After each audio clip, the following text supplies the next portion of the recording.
नमस्कार। आज इस वीडियो में हम एमए फाइनल के पेपर थर्ड के कादम्बरी कथामुखम के अंतर्गत पंपा सरोवर के वर्णन का अध्ययन करेंगे। इससे पहले हमने विंध्याटवी और अगस्त्य आश्रम का अध्ययन किया है। पंपा सरोवर अगस्त्य आश्रम के पास ही स्थित एक सरोवर है। कवि ने अपनी सुंदर कल्पनाओं के द्वारा इस सरोवर का सुंदर चित्रण किया है। तस्य च एवंविधस्य सम्प्रति अपि प्रकट उपलक्ष्यमाण पूर्ववृत्तान्तस्य अगस्त्य आश्रमस्य न अतिदूरे जलनिधि पानकुपित वरुण उत्साहितेन अगस्त्यवत्सरात् आश्रम समीपवर्ती अपरा इव वेधसा महाजलनिधि उत्पादितः प्रलयकाल विघटित अष्टदिग्भाग संधिबंधम गगनतलम इव भुवि निपतितम आदिवराह समुद्रित धरामंडल स्थानम इव सलीलपूरितम अनवरतम अनवरतम अनवरत मज्जत उन्मत शबर कामिनी कुच कलस लुलित जलम उत्फुल्ल कुमुद कवलय कल्लारम निद्र अरविंद मधुबिंदु बद्ध चंद्रकम अलीकुल पटल अंधकारित सौगांतिकम सारसित समद सारसम अंबुरुह मधुपान मत्त कलहंस कामिनी कृत कोलाहलम अनेक जलचर पतंग शत संचलन चलित वाचाल वीची महलम। अगस्त्य आश्रम के समीप ही पंपा सरोवर है और उस सरोवर के जल की स्वच्छता, निर्मलता, नीले वर्ण, अगाधता आदि का विभिन्न कल्पनाओं के माध्यम से कवि ने यहाँ सुंदर चित्रण किया है।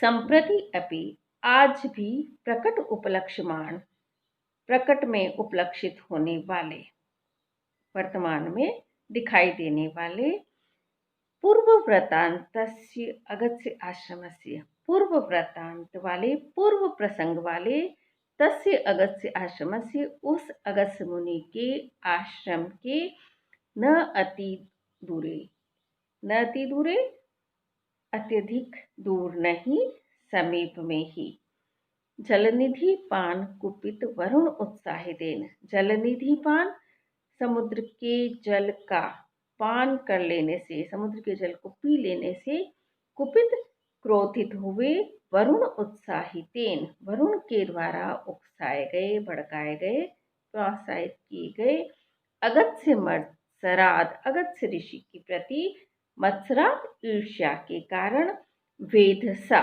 ब्रह्मा के द्वारा एवं मानो आश्रम समीपवर्ती अगस्त्य आश्रम के समीप ही अपरा दूसरा महाजलनिधि उत्पादितः महान जलनिधि विशाल सरोवर उत्पादितः उत्पन्न कर दिया गया हो। तो यहाँ इन पंक्तियों में बताया है कि कालयज्ञ जो दैत्य था उससे परेशान होकर देवताओं ने जब इंद्र को शिकायत की तो इंद्र ने अगस्त्य ऋषि से प्रार्थना की और उनके निवेदन को स्वीकार करके अगस्त्य ऋषि ने सागरों का जल अपनी अंजलि में भरकर पी लिया था। तो अगस्त्य ऋषि के प्रति जल के देवता वरुण क्रोधित हो गए थे और ईर्ष्या भाव के कारण ही मानो अगस्त्य आश्रम के समीप इस पंपा सरोवर की विधाता ने वरुण की प्रार्थना को सुनकर सृष्टि कर दी हो, दूसरा नया पंपा सागर मानो सृजित कर दिया है। प्रलय काल विघटित अष्टदिग्भाग संधि बंधम गगन तलम एव भूवि निपतितम। अब आगे यहाँ ये बताया है कि वह पंपा सरोवर कैसा प्रतीत होता है। प्रलय काल में विघटित अष्टदिग्भाग संधि बंधम विघटित खुले हुए अष्टदिग्भाग आठों दिशाओं के संधि बंधों वाला इव मानो भूवि निपतितम पृथ्वी पर घिरा हुआ, भूमंडल पर घिरा हुआ गगन तलम आकाश तल हो। तो यहाँ कवि ने कल्पना की है कि मानो आकाश के आठों जो दिग्भाग है उनके जो जोड़ है वो खुल गए हैं और वह आकाश ही मानो पृथ्वी पर गिराया हो। आकाश तारों से युक्त होता है और यहाँ जो पंपा सरोवर है वह भी कैसा है, विभिन्न पुष्पों आदि से युक्त है। तो कवि ने सुंदर कल्पना यहाँ की है। आदि वराह समुद्रित धरामंडल स्थानम एवं सलील पूरितम। आदि वराह, आदि वराह अवतारधारी विष्णु के द्वारा उद्धृत, उखाड़े गए, ऊपर की ओर उठाए गया, सलील पूरितम, जल से भरा हुआ, धरामंडल स्थानम एवं पृथ्वी मंडल का मानो स्थान हो, अवकाश हो। वह पंपा सरोवर ऐसा प्रतीत हो रहा था मानो आदि वराधारी विष्णु ने, जब प्रलय काल था और पृथ्वी भी जल में समाहित हो गई थी, तो उस समय जब पृथ्वी मंडल को उस जल से ऊपर उठा लिया था और वह स्थान जल से परिपूरित हो गया था, भर गया था, तो ऐसा पंपा सरोवर कवि को प्रतीत हो रहा था। अनवरतम, अनवरत मज्जत उन्मत्त शबर कामिनी कुछ कलश लुलित जलम। अनवरत निरंतर, सतत, मज्जत स्नान करती हुई, उन्मत्त मदोन्मत्त, मस्ती से युक्त, सबर कामिनी कुछ कलश, सबरों की स्त्रियों के कुछ कलश, वक्षस्थल रूपी कलशों से, लुलित जलम, आलोटित, हिलाए जाने वाले, जलम, जल से युक्त था। तो वहां उस पंपा सरोवर में शबरों की कामिनियां, स्त्रियां स्नान करने के लिए आया करती थी और उनके वक्षस्थल से उसका जल हिलोरे लेता था, हिलता था। उत्फुल्ल कुमुद कुवलय कल्लारम, उत्फुल्ल खिले हुए, विकसित, कुमुद कुवलय कल्लारम, कुमुद से अर्थ है सफेद, कुवलय नील और कल्लारम रक्त। तो सफेद, नीली और लाल कमलों से वह युक्त था। पुनित्र अरविंद मधुबिंदु बद्ध चंद्रकम, पुनित्र विकसित, खिले हुए, प्रफुल्लित, अरविंद कमलों के, मधुबिंदु पराग बिंदुओं से, पराग कणों से, खिले हुए कमलों से जड़ते हुए मधु बिंदु पराग कणों से, बद्ध चंद्रकम, मयूर पंखों जैसी बद्ध बनी हुई, चंद्रकम, चंद्राकृतियों से युक्त था। वहाँ जो उस सरोवर में कमल खिलते थे, तो कमलों से पराग रस नीचे बूंद बूंद होकर झरता रहता था। कवि ने कल्पना की है कि उन्हीं पराग रसों के कारण वह मोर पंखों जैसी चंद्राकृतियां उस सरोवर में बन जाया करती थी। अली कुल पटल अंधकारित सौगंधितम, अली कुल भंवरों के, पटल यानी समूह, झुंडों से, सौगंधिकम अंधकारितम, अंधकारित, सौगंधम रक्त कमलों को अंधकारित, श्यामल बना देने वाला। तो भंवर समुदाय से अंधकारित, श्यामल बनाए हुए, श्यामवर्णी किए गए सौगंधिकम रक्त कमलों से युक्त था। उस सरोवर में रक्त कमल थे, लेकिन वहां उन रक्त कमलों पर भंवरे मंडराए हुए थे, इसलिए वो श्यामवर्णी दिखाई दे रहा था। सारसित समद सारसम, सारसित शब्दायमान, समद मत, सारसम सारसों से युक्त था। अंबुरुह मधुपान मत कलहंस कामिनी कृत कोलाहलम, अंबुरुह कमलों के मधुपान, परागरस के पान से, परागरस का कुपीने से, मत मदमस्त हुई, मस्ती से भरी हुई, कलहंस कामिनी, कलहंसों की कामिनी स्त्रियों के द्वारा, अर्थात कलहंसिनियों के द्वारा, कृत कोलाहलम, किए गए कोलाहल से युक्त था, शोर से युक्त था।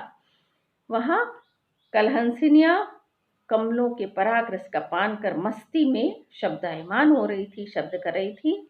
अनेक जलचर पतंग शत संचलन चलित वाचाल बीचिल मालम, अनेक जलचर, अनेक जलचरों जैसे मछली, मगरमच्छ आदि जलचर प्राणियों और पतंगों, पक्षियों के शत संचलन, सैकड़ों संचलन से, अनेक प्रकार से गमनागमन करने से, चलित, चंचल हुई, वाचाल और मुखरित, शब्दायमान हुई, शब्द करती हुई, वीची मालम, वीची मालम तरंगों की, वीची अर्थात तरंग, माला यानी पंक्ति, तरंगों की, लहरों की पंक्तियों से युक्त था। तो उस सरोवर में अनेक जलचर प्राणी और अनेक पक्षी वहाँ गमनागमन कर रहे थे। उससे उस सरोवर में लहरें उठ रही थी और लहरें भी मुखरित हो रही थी, वाचाल हो रही थी, शब्दायमान हो रही थी। तो यहाँ पंपा सरोवर का वर्णन कवि ने सुंदर कल्पनाओं के द्वारा किया है। इससे कवि की अक्षय कल्पना शक्ति का हमें बोध होता है। कवि की कल्पना शक्ति अजस्र है। नित्य नूतन कल्पनाओं के माध्यम से कवि ने पंपा सरोवर की जल की स्वच्छता और जल की विभिन्न विशेषताओं को यहाँ कवि ने उद्घाटित किया है। साथ ही पौराणिक कथा के माध्यम से भी इस वर्णन को कवि ने सुंदर बनाया है। आदि वराह का यहाँ कवि ने प्रसंग उपस्थित किया है। साथ ही एक और विशेषता हमें यहाँ कवि की दिखाई देती है कि कवि की वर्णन शैली अद्वितीय है। वर्णन विस्तार की प्रवृत्ति कवि में विद्यमान थी, जो उस युग की भी विशेषता रही है। यहाँ वैशंपायन शुक्र राजा शूद्रक के दरबार में अपने जन्म का वृतांत सुनाता है। तो वहाँ विंध्याटवी के पास अगस्त्य आश्रम और अगस्त्य आश्रम के पास पंपा सरोवर था, लेकिन वर्णन विस्तार की प्रवृत्ति के कारण कवि ने हरेक दृश्य का, हरेक वस्तु का विस्तार से वर्णन किया है। कवि बाणभट्ट की यह विशेषता है कि वे किसी भी वर्णन को पाठक की बुद्धि के भरोसे नहीं छोड़ते हैं। अभिधा में साफ साफ स्पष्ट कहते हैं, कालिदास के जैसे व्यंजना में नहीं कहते हैं। तो वर्णन विस्तार की इनकी प्रवृत्ति, इनकी बहुत बड़ी विशेषता है। और साथ ही कमल के पर्यायवाची शब्दों का कवि ने अरविंद, अंबुरु आदि का प्रयोग किया है। इससे कवि का शब्द ज्ञान भी यहाँ प्रकट होता है।